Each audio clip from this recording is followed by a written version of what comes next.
ہے کہ پیسے تو میرے پاس ہیں، میں نے 5 سال کے بعد بچوں کی شادی کرنی ہے، یا 5 سال کے بعد میں نے وہ تیسرا مکان بنانا ہے، یا پھر کہنے صاحب بناتے ہیں یہ سو رہے ہیں۔ تو فرماتے ہیں کہ ایک عورت آ گئی تو رسول کریم علیہ الصلوۃ والسلام نے اپنی چادر مبارک اس کے لیے بچھا دی اور وہ اوپر بیٹھ گئی اور اس سے باتیں کرتی رہی، اور وہ بار بار آپ کی داڑھی مبارک کو ہاتھ لگا رہی تھی۔ اور جو بندے جو ہیں وہ ان میقات کے علاوہ ہوں، یعنی وہاں رہنے والے ہوں، تو ان کا جو میقات ہے وہ ان کا اپنا گھر ہے۔ جی میں بتاتا ہوں، حدیث نمبر 2511۔ اعوذ باللہ من الشیطان الرجیم، بسم اللہ الرحمن الرحیم۔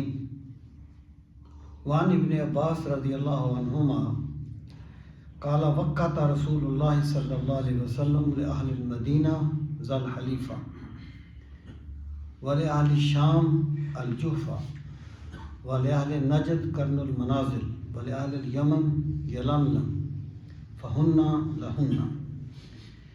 یہ حج میں ایک اصطلاح ہوتی ہے میقات۔ میقات سے مراد وہ مقام ہے کہ جو بندہ حج یا عمرہ کرنے کے لیے جائے تو اسے اس مقام سے جب وہ گزرے گا تو اس پر لازم ہے کہ اس نے احرام باندھا ہوا ہو۔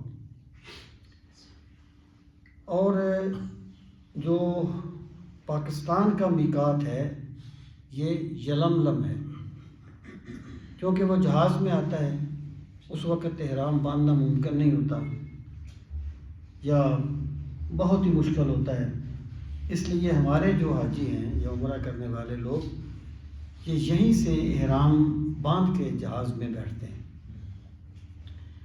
اور اس لحاظ سے لوگوں کی 3 قسمیں ہیں۔ پھر حج میں کچھ احکامات کا فرق ہے۔ ایک کو اہل حرم کہتے ہیں، ایک کو اہل حل کہتے ہیں، ایک کو آفاقی کہتے ہیں۔ اہل حرم کا لفظ جو ہے یہ ویسے تو مسلمانوں کے لیے استعمال ہوتا ہے۔ اہل حرم سے مراد مسلمان لیا جاتا ہے عرف میں، لیکن یہاں اس سے مراد ہے وہ لوگ جو حدود حرم میں رہتے ہیں، یعنی مکہ مکرمہ کی جو حدود ہیں ان کے اندر جو لوگ رہتے ہیں انہیں اہل حرم کہا جاتا ہے۔ اور اہل حل وہ لوگ ہیں جو حرم سے باہر اور میقات کے اندر رہتے ہیں، یعنی میقات کے اندر ہے۔ یہ یلملم جو ہے یہ بھی سعودیہ میں آتا ہے، تو میقات کے اندر لیکن حرم سے باہر انہیں اہل حل کہا جاتا ہے۔ اور تیسرے آفاقی ہیں جو میقات سے باہر رہتے ہیں، پھر ان کے کچھ احکامات کا فرق ہوتا ہے۔ تو حضرت ابن عباس رضی اللہ تعالیٰ عنہ فرماتے ہیں کہ وقت رسول اللہ صلی اللہ علیہ وسلم لأہل المدینہ، کہ رسول کریم صلی اللہ تعالیٰ علیہ وآلہ وسلم نے اہل مدینہ کے لیے میقات مقرر فرمایا ذو الحلیفہ، یعنی ذو الحلیفہ جو ہے وہ اہل مدینہ کا جو مدینہ سے آئیں گے حج کرنے کے لیے وہ ذو الحلیفہ سے احرام باندھیں گے۔ وَلِأَهْلِ الشَّامِ الْجُحْفَةُ، اہل شام کا جوفہ، وَلِأَهْلِ النَّجْدِ قرن المنازل، نجد کا قرن المنازل، یہ مقامات ہیں۔ وَلِأَهْلِ الْيَمَنِ یلملم، تو اہل یمن کا جو میقات ہے وہ یلملم ہے، اور یہی پاکستان کا بھی میقات ہے۔ فَهُنَّ لَهُنَّ، پس وہ ان کے لیے ہیں۔ وَلِمَنْ أَتَىٰ عَلَيْهِنَّ مِنْ غَيْرِ أَهْلِهِنَّ لِمَنْ كَانَ يُرِيدُ الْحَجَّ وَالْعُمْرَةَ، یہ ان کے لیے ہیں جو حرم میں رہنے والے نہ ہوں لیکن حج یا عمرہ کا ارادہ انہوں نے کیا۔ یعنی آپ فرض کریں کہ ایک بندہ یہاں سے مدینہ منورہ جاتا ہے تو اس نے مدینہ میں جا کے ٹھہرنا ہے، تو وہ احرام اس کا اس سے پہلے باندھنا ضروری نہیں ہے، کیونکہ وہ حرم تو نہیں جا رہا نا، وہ تو مدینہ میں جا رہا ہے۔ لیکن اگر وہ مکہ میں جا رہا ہے تو پھر وہ احرام باندھ کے جائے گا۔ یعنی ان میقات کے علاوہ جو لوگ حج اور عمرہ کا ارادہ کریں ان کے لیے فمن کان دونہن فمہلہن من اہلہن من اہلہ وکذالک حتی اہل مکہ یحلون منہا.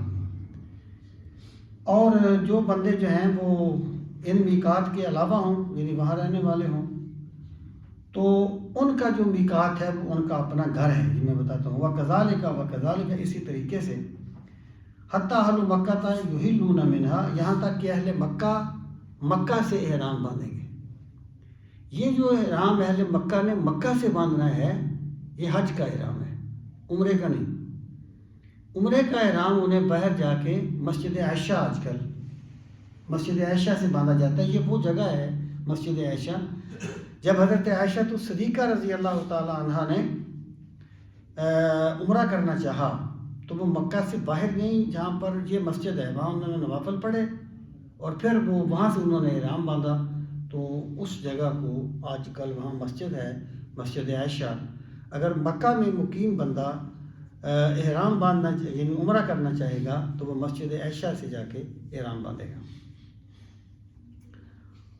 وعن جابر عن رسول اللہ صلی اللہ علیہ وسلم قال محل اہل المدینہ من ذی الحلیفہ. یہ بھی تقریباً وہی بات ہے کہ اہل مدینہ کا جو میقات ہے وہ ذو الحلیفہ ہے. والطریق الاخر جوفہ، اور دوسرے راستے سے جوفہ. یعنی اگر وہ شام کی طرف سے آئے گا تو پھر وہ جوفہ سے احرام باندھے گا، اگر دوسری طرف سے آئے گا تو ذو الحلیفہ سے باندھے گا. ومحل اہل العراق من ذات عرق، اور اہل عراق کا جو احرام ہے وہ ذات عرق ہے. ومحل اہل نجد کرن، ان کا کرن ہے. ومحل اہل الیمن یلملم، اور اہل یمن کا یلملم ہے.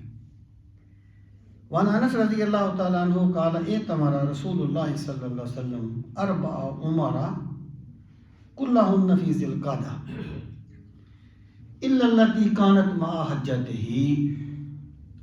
حضرت انس بن مالک رضی اللہ تعالیٰ عنہ فرماتے ہیں کہ رسول کریم صلی اللہ تعالیٰ علیہ وآلہ وسلم نے اپنی حیات مبارکہ میں 4 مرتبہ عمرہ ادا کیا، اور 4 مرتبہ آپ نے ذی القعدہ میں ادا کیا. ذی القعدہ کا جو مہینہ ہے اس میں ادا کیا. الا التی کانت مع حجتہ، مگر وہ عمرہ جو آپ نے اپنے حج کے ساتھ ادا کیا.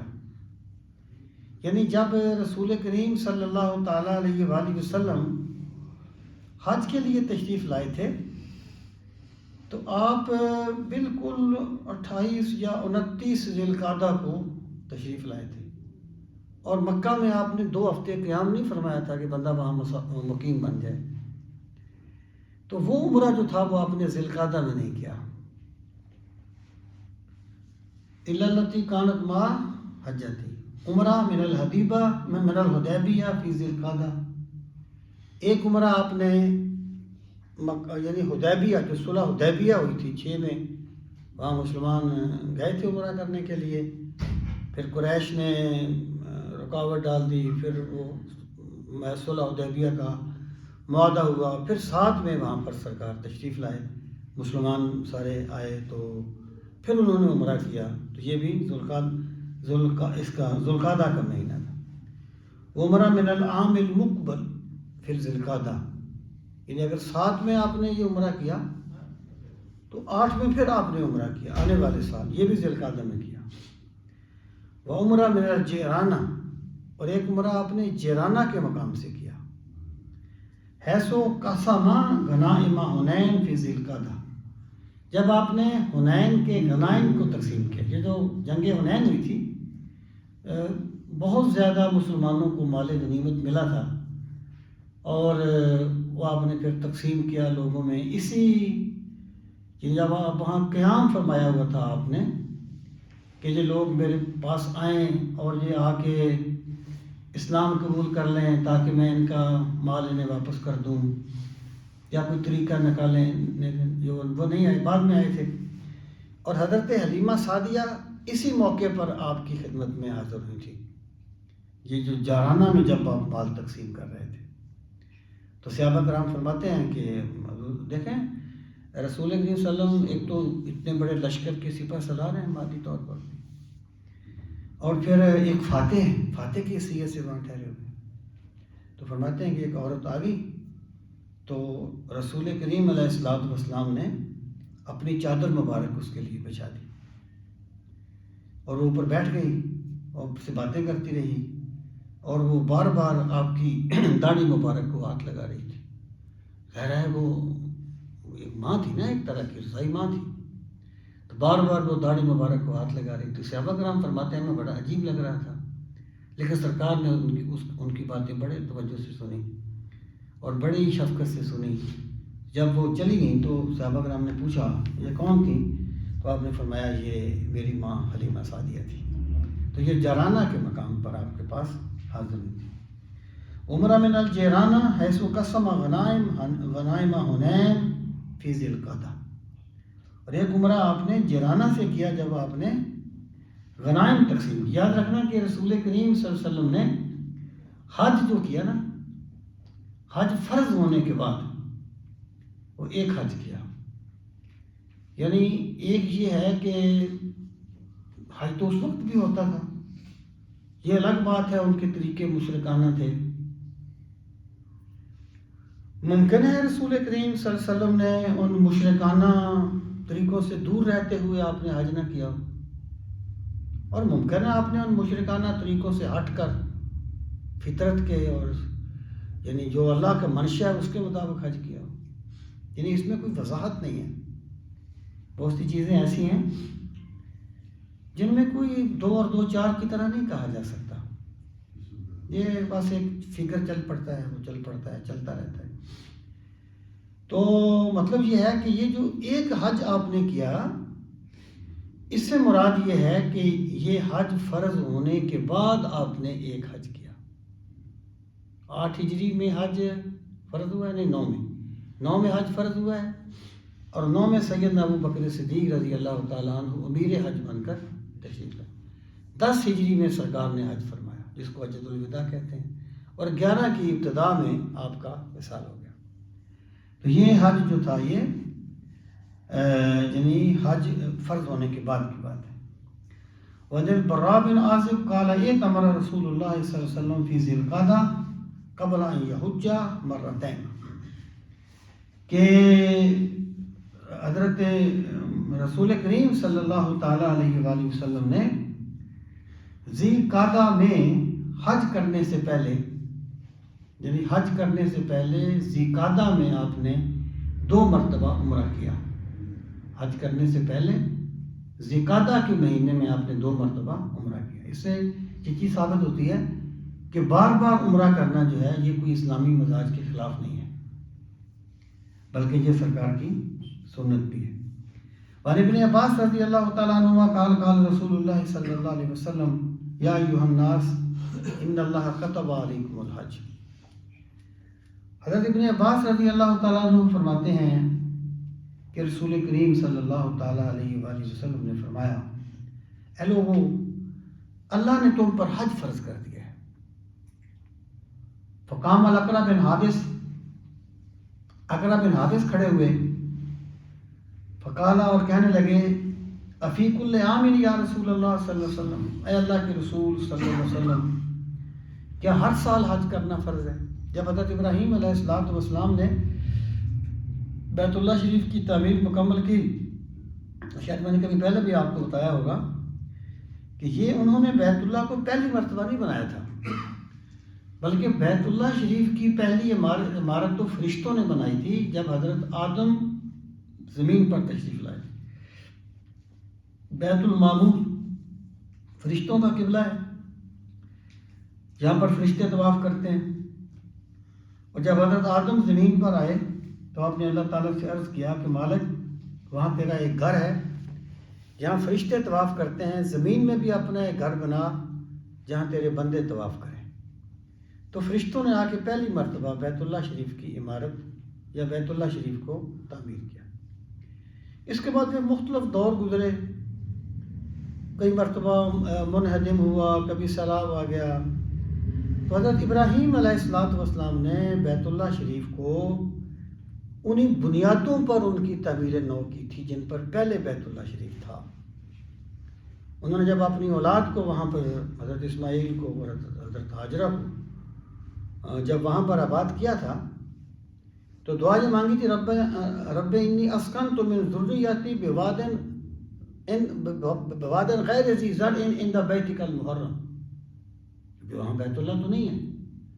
انی اسکنت من ذریتی بواد غیر ذی زرع عند بیتک المحرم، میرے مالک میں نے اپنی اولاد کو اس بیابان وادی میں تیرے حرمت والے گھر کے پاس آباد کر دیا ہے۔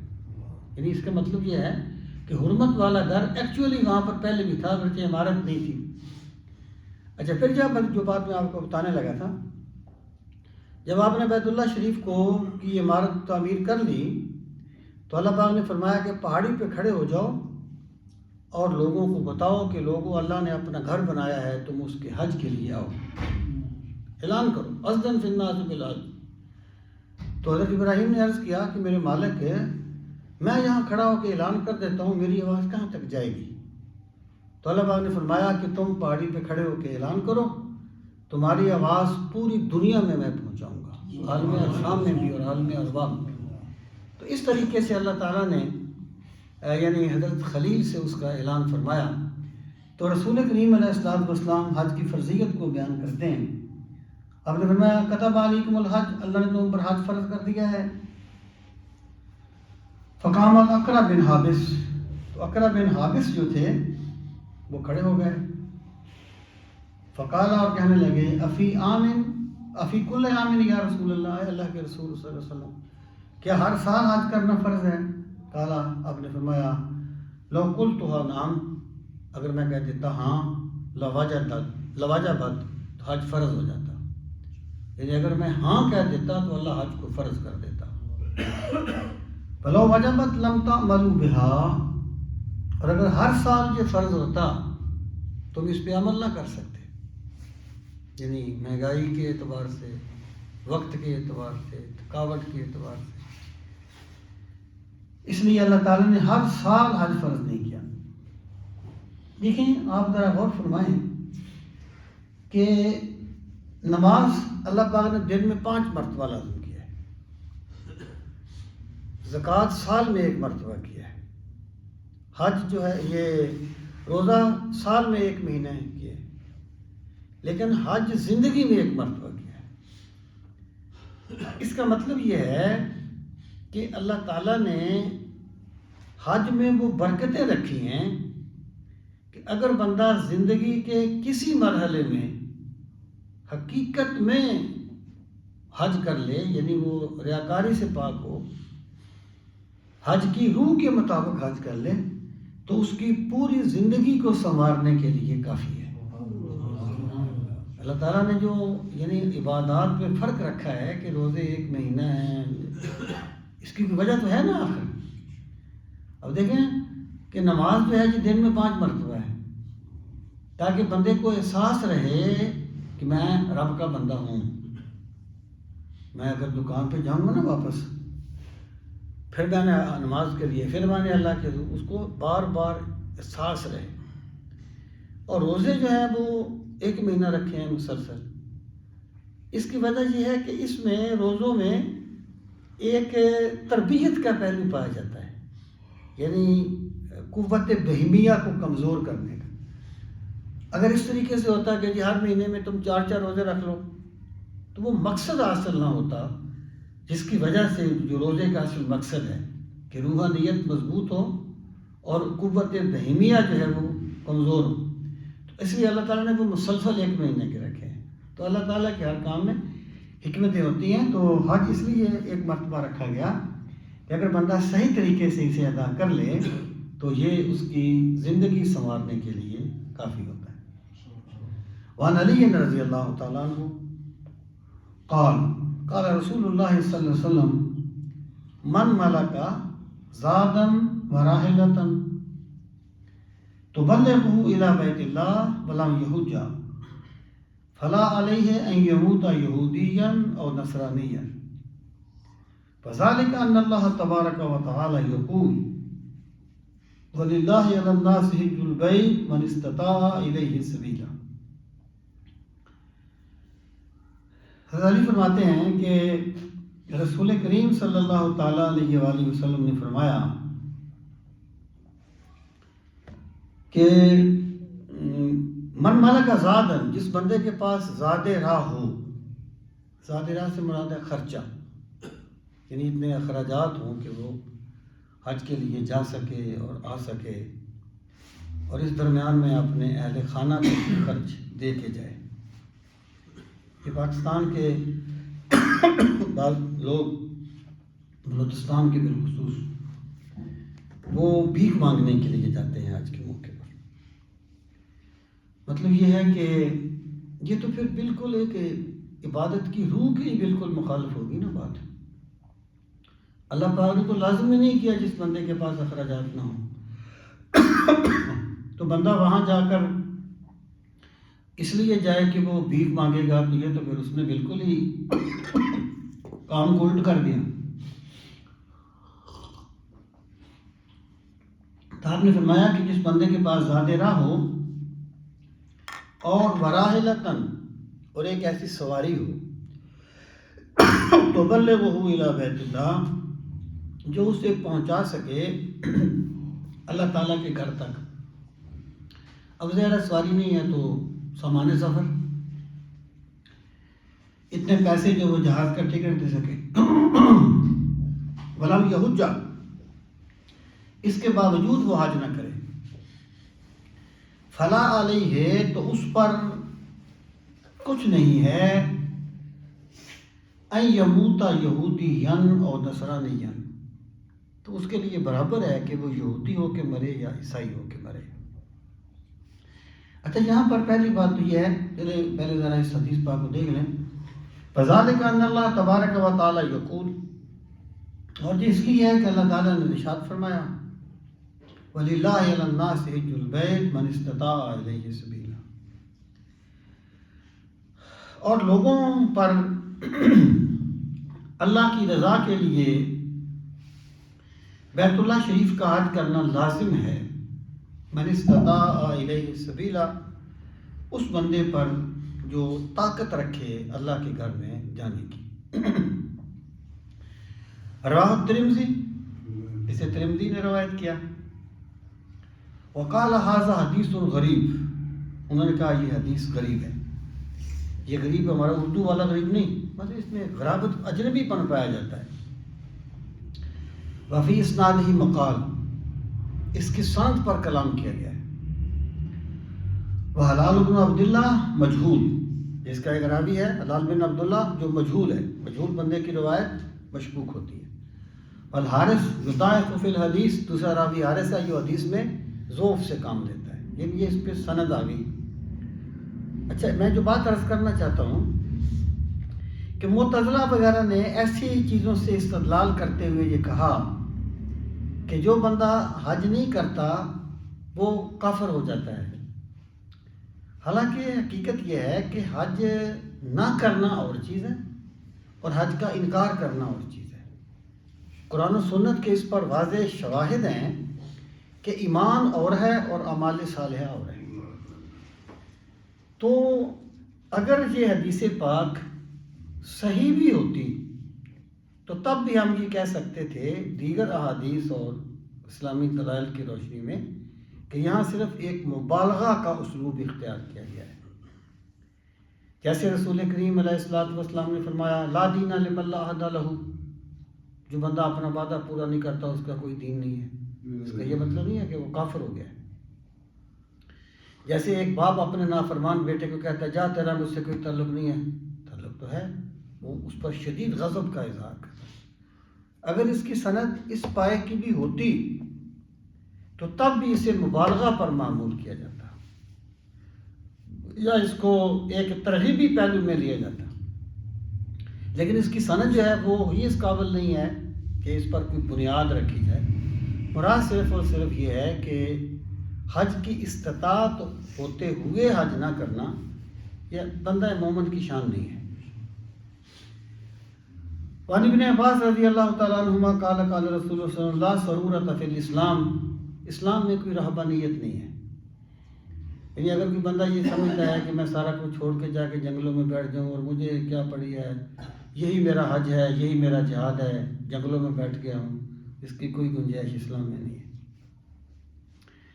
وعنہ انہی سے مروی ہے قال قال رسول اللہ صلی اللہ علیہ وسلم من اراد الحج فلیعجل. آپ نے فرمایا جو بندہ حج کرنے کا ارادہ کرے اسے چاہیے کہ جلدی کرے. جلدی کرنے سے مراد یہ ہے کہ وہ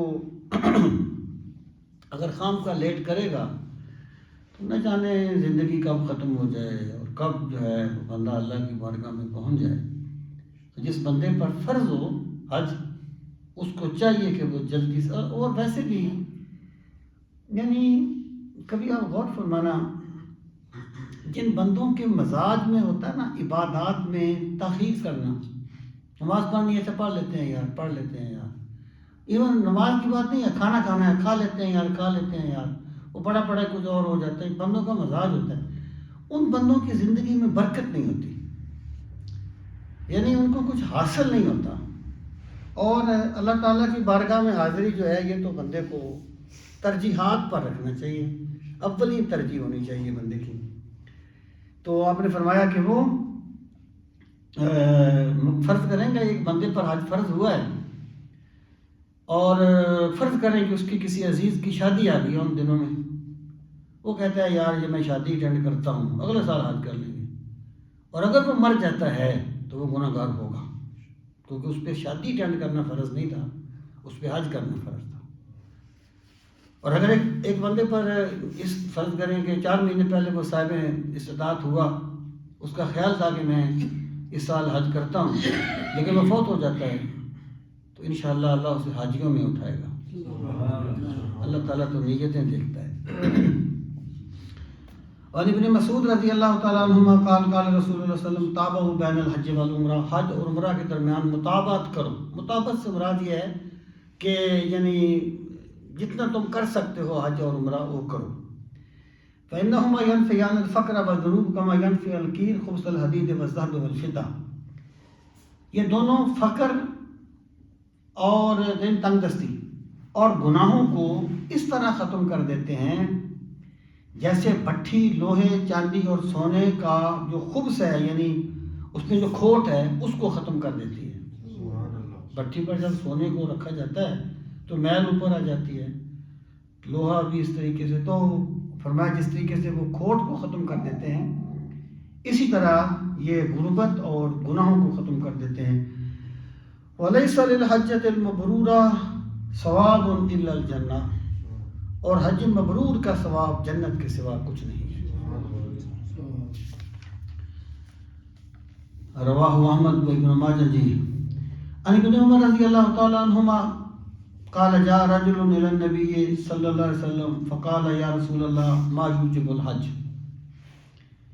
ایک بندہ آ گیا سرکار کی بارگاہ میں، کہنے لگا یا رسول اللہ صلی اللہ علیہ وسلم ما یوجب الحج، حج کو کون سی چیز واجب کرتی ہے؟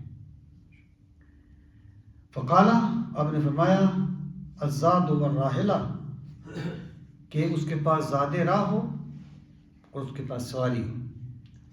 یعنی یہ نہیں ہے کہ بندہ کہے کہ پیسے تو میرے پاس ہیں، میں نے 5 سال کے بعد بچوں کی شادی کرنی ہے، یا 5 سال کے بعد میں نے وہ تیسرا مکان بنانا ہے، یا پھر کہنے صاحب بناتے ہیں یہ سو رہے ہیں. تو مطلب یہ کوئی طریقہ نہیں ہے. مطلب یہ ہے کہ یا تو یہ ہے نا کہ ایک بندہ ایک کام کر رہا ہے پھر تو اس کی ضرورت ہے، اس کے پاس ہے ہی نہیں، دنیا سے زندگی سے زائد ہے ہی نہیں. تو اس کا یہ مطلب نہیں ہے کہ بندہ اس کو خام خواہ یعنی وہ ملتوی کرتا رہے. آپ نے جس کے پاس زاد راہ ہو اور سواری ہو اس بندے پر حج لازم ہو جاتا ہے. وعنہ، اور انہی سے مروی ہے قال سأل رجل یا رسول اللہ صلی اللہ علیہ وسلم، ایک شخص نے عرض کیا اے اللہ کے رسول صلی اللہ علیہ وسلم. فقالا، اور اس نے کہا مل حاج، حج کرنے والا. حج کرنے والے کے لیے کیا ہے؟ حج کرنے والا کیا ہے، یعنی حج کی نشانی کیا ہے حج کرنے والے کی؟ فقال الشاس والطفل. آپ نے فرمایا اس کا چہرہ غبار آلود ہوتا ہے، اس کے بال پراگندہ ہوتے ہیں۔ اس وقت جب سواریوں پر سفر کرنا ہے تو اب اگر چہرہ غبار آلود نہ بھی ہو تو تھکاوٹ تو ہوتی نا۔ حج میں بڑی جو لوگ گئے ہیں، اللہ آپ کو بار بار لے جائیں، بہت تھکا دینے والی عبادت ہے بدنی طور پر بھی۔ تو آپ نے فرمایا کہ اشاس ہو کہ اس کا چہرہ غبار آلود ہو، اس کے بال بکھرے ہوئے ہوں۔ فقام آخر دوسرا بندہ کھڑا ہوا، فقال یا رسول اللہ، کہنے لگا ہے اللہ کے رسول، ای الحج افضل، سب سے افضل حج کون سا ہے؟ فقال الحج والسج، آپ نے فرمایا جس میں تلبیہ زیادہ کہا جائے، لبیک اللہم لبیک، یہ زیادہ کہا جائے۔ فقام آخر ایک اور بندہ کھڑا ہوا، فقال یا رسول اللہ، کہنے لگا اللہ کے رسول، مس سبیل، یہ سبیل کیا ہے؟ یعنی جس کی وہ بندہ من استطاعت علیہ سبیلا، یہ سبیل کیا ہے؟ کالا زاد و راحلۃ، آپ نے فرمایا اس کے پاس سامان زاد راہ ہو، یعنی اتنا خرچہ ہو، اور راحلۃ ایک سواری۔ ان ابی رضین الوکیلی انہ وطن نبی صلی اللہ علیہ وسلم قال یا رسول اللہ ان ابی شیخ کبیر، کہتے ہیں کہ ایک بندہ رسول کریم علیہ الصلوۃ والسلام کی بارگاہ میں حاضر ہوا اور کہنے لگا اے اللہ کے رسول، میرا والد ایک بوڑھا آدمی ہے، شیخ کبیر، لا یستطیع الحج، حج کرنے کی طاقت نہیں رکھتا، ولا العمرہ، اور عمرہ کرنے کی طاقت بھی نہیں رکھتا، ولا زان، اور سواری پر بیٹھنے کی طاقت بھی نہیں رکھتا۔ کالا حج ان ابی کا واتمر، آپ نے فرمایا تو اپنے باپ کی طرف سے حج کر اور باپ کی طرف سے عمرہ کر۔ قال الترمذی ھذا حدیث حسن صحیح۔ وعن ابن عباس رضی اللہ تعالیٰ عنہما قال ان رسول اللہ صلی اللہ علیہ وسلم سمع رجلا یقول لبیک عن شبرما، کہ رسول کریم صلی اللہ علیہ وسلم نے ایک بندے کو سنا، وہ کہہ رہا تھا لبیک اللہم لبیک عن شبرما، کہ میں حاضر ہوں میرے اللہ شبرما کی طرف سے، یعنی شبرما کوئی بندہ تھا جس نے اسے حج بدل کرنے کے لیے بھیجا تھا، تو وہ لبیک میں بھی اس کا نام لے رہا تھا تلبیہ میں۔ کالا، آپ نے فرمایا من شبرما، شبرما کون ہے؟ کالا خن لی اور قریب لی، تو اس نے کہا میرا بھائی ہے یا میرا کوئی قریبی رشتہ دار ہے، یہ راوی کو شک ہے۔ کالا احججت عن نفسک، آپ نے فرمایا کیا تو نے اپنی طرف سے حج کیا، یعنی اپنا حج کیا؟ کالا لا، تو اس نے کہا نہیں۔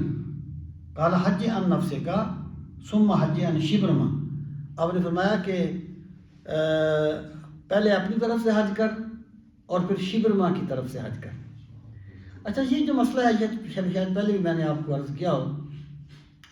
دیکھیے، کوئی مسئلہ طے کرنے کے لیے ایک روایت کو نہیں دیکھا جاتا بلکہ اوورآل روایات کو دیکھا جاتا ہے۔ اس کا خلاصہ میں آپ کو بتا دیتا ہوں کہ اگر ایک بندے نے حج نہیں کیا اور اس نے کسی ایسے بندے کو حج بدل کے لیے بھیج دیا تو اس کا حج ہو جائے گا، جس نے اسے بھیجا ہے حج بدل ہو جائے گا، لیکن جس نے کیا ہے اس کی طرف سے مکروہ تحریمی ہوگا، کیونکہ اس پر خود اپنا حج فرض تھا اور اس نے نہیں کیا۔ سمجھے؟ اچھا، دوسرا یہ ہے کہ ایک بندہ صاحب استطاعت ہی نہیں ہے، یعنی ایک بندہ صاحب استطاعت ہی نہیں ہے، اس نے حج نہیں کیا ہوگا۔ بہتر یہ ہے کہ حج بدل کے لیے اسے بھیجا جائے جو حج کو جانتا ہو، اس نے حج کیا ہو، حج کے مسائل کو جانتا ہو، یہ بہتر ہے۔ لیکن اگر ایک بندے نے حج نہیں کیا ہوا اور وہ صاحب استطاعت نہیں ہے، وہ حج کرنے کے لیے چلا جائے تو حج بدل ہو جائے گا اور ثواب اللہ تعالیٰ دونوں کو عطا فرمائے گا۔ اور حج کے بارے میں ایک اور بات یہ ہے کہ اگر ایک بندے نے اس وقت حج کر لیا جب وہ صاحب استطاعت نہیں تھا، یعنی کسی نے اس کو بھیج دیا، جیسے مجھے کسی نے بھیج دیا تھا، میں اس پر صاحب استطاعت نہیں تھا، بعد میں وہ صاحب استطاعت ہو جائے تو اس پر دوبارہ حج فرض نہیں ہوتا، اس کا پہلا حج اس کے قائم مقام ہو جاتا ہے۔ تو بہت سی ایسی روایات ہیں جب سرکار نے فرمایا کہ اپنے باپ کی طرف سے حج کر، تو آپ نے اس سے یہ نہیں پوچھا کہ تو نے حج کیا ہے کہ نہیں کیا، مطلق فرمایا. تو اس سے اور ایسی روایات سے فقہاء نے استنباط کیا. وانو قال قال رسول اللہ صلی اللہ علیہ وسلم قال وقت رسول اللہ صلی اللہ علیہ وسلم لأہل مشرق العقیق، کہ رسول اللہ صلی اللہ علیہ وسلم نے اہل مشرق کے لیے عقیق کو میقات مقرر کیا.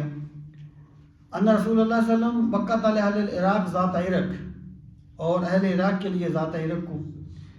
وعن ام سلمہ رضی اللہ تعالیٰ عنہ قال سمعت رسول اللہ صلی اللہ علیہ وسلم یقول من احل بحجہ او عمرہ من المسجد الاقصی الى المسجد الحرام غفر له ما تقدم من ذنبه وما تاخر او وجبت له الجنہ.